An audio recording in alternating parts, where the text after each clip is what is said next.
Hello friends, welcome to Buds to Bloom. இன்னைக்கு நம்மளோட கிச்சன்ல ரேஷன்ல ஃப்ரீயா வந்த ரவா அப்புறம் ஜீனி இது ரெண்ட வச்சு இன்ஸ்டன்ட்டா ஒரு ஸ்வீட் பண்ணி காமிச்சிருக்கேன். ரொம்ப குவிக்கா பண்ணிரலாம். அதே சமயம் ரொம்ப டேஸ்டியாவும் இருக்கும். கிட்ஸுக்கும் ரொம்ப பிடிக்கும். இதுக்கு முதல்ல நான் 1 கப் அளவு ரவா எடுத்துக்கிறேன்.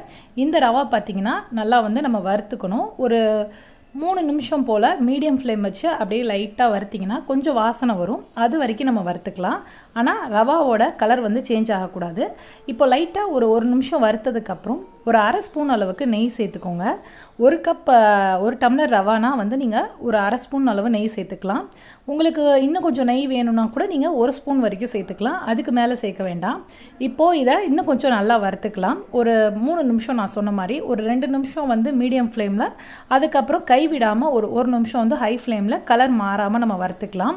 இது யூசுவலா செய்யற ஒரு ரவா லட்டு மாதிரி இல்லாம ரொம்ப ஈஸியா ரொம்ப குவிக்கா within ஒரு 10 minutes குள்ள நீங்க கிச்சனுக்கு போயிட்டு அப்படியே வெளில வந்துறலாம். அவ்ளோ குவிக்கா செஞ்சிரலாம்.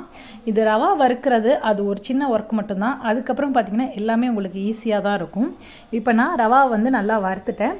இது நான் வேற எந்த ப்ராடக்ட்டுக்குமே இப்போ இதுல யூஸ் பண்ணவே இல்ல. வெறும் ரவா சக்கரை ஒரு 1/2 ஸ்பூன் அளவு மட்டும் தான் நம்ம நெய் சேர்த்திருக்கோம்.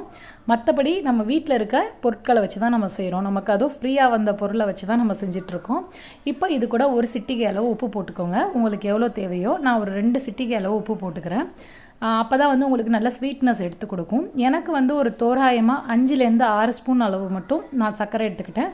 உங்களுக்கு ஜீனி இன்னும் கொஞ்சம் வேணும் அப்படினா நீங்க கூடுதலா கூட போட்டுக்கலாம். 1 கப் ரவானா 1/2 கப் ஜீனி கூட போட்டுக்கலாம். நான் கொஞ்சம் கம்மியாவே சேர்த்துக்கிட்டேன். இப்போ இதுக்கு பால் ஒரு 1/4 கப் ரொம்ப கம்மியான அளவு இந்த மாதிரி லைட்டா பாலோட சேர்ந்து கலந்த மாதிரி இருக்கணும்.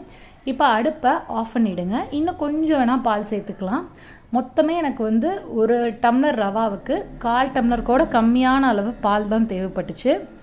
இப்போ இதை என்ன பண்ணிக்கலாம்னா ஒரு புட்டு மேக்கர் எடுத்துக்கோங்க. இல்லனா உங்ககிட்ட இது இல்லனா ஒன்றும் பிரச்சனை இல்லை. இட்லி தட்டில் லைட்டாக இந்த மாதிரி தேங்காய் பூ போட்டுக்கோங்க. தேங்காய் துருவல் போட்டதுக்கப்புறம் நம்ம ரெடி பண்ணி வச்சுருக்க அந்த ரவா கலவையை இது கூட சேர்த்துருவோம். இப்போ இதை என்ன பண்ண போகிறோம்னா நம்ம வேக வைக்க போகிறோம். ஃபஸ்ட்டு எல்லாத்தையும் இது கூட சேர்த்துருவோம். சேர்த்ததுக்கப்புறம் நம்ம மேலே கொஞ்சோண்டு தேங்காய் துருவல் சேர்த்துக்கலாம். அது ஆப்ஷனல் தான். நீங்கள் இந்த சக்கரை கூட தேங்காய் துருவலை கலக்கிறா இருந்தாலும் கலந்துக்கலாம். இல்லைனா இப்படி தனியாக மேலே கலந்து வைக்கிறா இருந்தாலும் வச்சுக்கலாம். இப்போ நான் அதை என்ன பண்ண போகிறேன்னா ஆவியில் வேக வைக்க போகிறேன். நீங்கள் இட்லி தட்டு இருக்கு இல்லையா அதில் துணி போட்டு வேக வைக்கிறா இருந்தாலும் வைக்கலாம். இல்லை இந்த மாதிரி புட்டு மேக்கர் கொலா புட்டு செய்கிறது எது உங்ககிட்ட இருக்கோ அதை ஜஸ்ட்டு நீங்கள் அடுப்பில் வச்சு வேக வச்சுக்கோங்க. இது ஒரு 4 நிமிஷம் ஜஸ்ட் அந்த ஆவி வர்ற வரைக்கும் அந்த ரவா ஆல்ரெடி நமக்கு வெந்து கரெக்டாக இருக்கும். ஒரு ஆவி வர்ற பதம் வர வரைக்கும் வெந்ததுன்னா போதும். இப்போ நமக்கு நல்லா வெந்து ஆவி வர ஆரம்பிச்சிருச்சு. இந்த ஸ்டேஜில் நம்ம எடுத்து ஒரு தட்டில் இதை கொட்டிடுவோம். இப்போ இதை கொட்டி நான் கிளறி விட போகிறேன். ரவா நல்லா வெந்து நல்லா என்ன சொல்கிறது சாஃப்ட் ஆகி நமக்கு வந்திருக்கும். இப்போ இதை நம்ம ஆற வச்சுக்கலாம். இது எந்த அளவுக்கு நம்ம ஆற வைக்கணும்னா கை பொறுக்கிற சூடு வர்ற வரைக்கும் ஆற வைக்கணும். நல்லா சூடாக இருக்கும். அந்த ரொம்ப சூடாக இருக்கிற இப்போ நம்மளால் ஸ்வீட்டுக்கு செய்ய முடியாது, லட்டு செய்ய முடியாது. அதனால கொஞ்சம் கை பொறுக்கிற சூடு வர்ற வரைக்கும். ஸோ இந்த மாதிரி ஒரு சூடு வந்தோடனே நல்லா உருண்டை மாதிரி இதை பிடிச்சி இதை நல்லா டைட்டாக பிடிச்சி நீங்கள் தனியாக இன்னொரு தட்டில் வச்சுக்கோங்க. இது நீங்கள் பிடிக்கிறப்பே கொஞ்சம் டைட்டாக தான் பிடிக்கணும். இப்போ உங்களுக்கு விருப்பம்னா நீங்கள் இதில் ஏதாவது ட்ரை ஃப்ரூட்ஸ் இருந்ததுன்னா நீங்கள் அது கூட சேர்த்துக்கலாம்.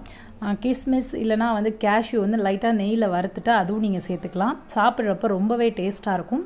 பட் நமக்கு ஈஸியாக இருக்கணும், எல்லாரும் செய்யணும் அப்படிங்கிற ஒரு நோக்கத்தில் தான் நான் ரேஷனில் கொடுத்த திங்ஸில் இவ்வளோ குவிக்காக ஒரு ரெசிபி செஞ்சு காமிச்சிருக்கேன். கட்டாயம் நீங்கள் ட்ரை பண்ணி பாருங்கள். இது ரொம்பவே நல்லா இருந்துச்சு. வீட்டில் எல்லாரும் நல்லா இருக்குன்னு சொன்னாங்க. நீங்களும் ட்ரை பண்ணி பார்த்தீங்கன்னா தான் தெரியும்.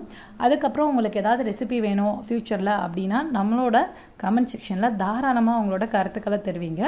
இப்போ இந்த ரெசிபி அவ்வளோதான் ஃப்ரெண்ட்ஸ், முடிஞ்சிடுச்சு. இந்த ரெசிபி பிடிச்சிருந்துச்சுன்னா மறக்காமல் பட்ஸ் டு ப்ளூமா லைக் பண்ணுங்கள். இந்த வீடியோவை எல்லாருக்கூடையும் ஷேர் பண்ணிக்கோங்க. தேங்க்யூ.